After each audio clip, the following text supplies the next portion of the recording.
என்னடா பாண்டி நாட்டுக்கு வந்த சோதனை என்பது போல என்னடா தமிழ் பேரினத்திற்கு வந்த சோதனை. தமிழர்கள் தன் தாய்மொழியில் தன் இறைக்கு முன்பு மந்திரம் சொல் என்று போராடுகிற கேடுகட்ட கேவலங்கட்ட இழிநிலைக்கு அடிமை நிலைக்கு தள்ளப்பட்டு விட்டது. இதுதான் நாம் எவ்வளவு கீழான அடிமைகள் என்பதற்கு சான்று. சமஸ்கிருதம் புனிதமானதுதான், ஓத வேண்டியதுதான். அதே ஆண் மக்கள் சீக்கியனின் பொற்கோயிலுக்குள் ஓதிவிட்டு வாருங்கள், சொல்லிட்டு வா பார்ப்போம். பெத்தலேயம் செருசலேம்ல, பெத்தலேயம் ஒரு நகரத்துல இயேசு கிறிஸ்து இயேசு பிறக்கிறார். அவருடைய தாய்மொழி எது? அரமாய்க். அவருக்கு தமிழ் தெரியுமா? தெரியாது. ஆனால் தமிழ்நாட்டில் இருக்கிற தேவாலயங்கள், ஆந்திராவில் இருக்கிற தேவாலயங்கள், கேரளாவில் இருக்கிற தேவாலயங்கள் அவனவன் தாய்மொழியில் வழிபடுறான். யாருக்கு முன்னாடி? இயேசுக்கு முன்னாடி.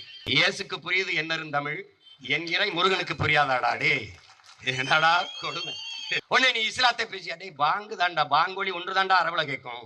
திருமண ஒப்பந்தத்திலிருந்து பல்வேறு செய்திகள் தூய தமிழில் தான் பரிமாறப்படும். பள்ளிவாசலில் போய் வேணா பாரு.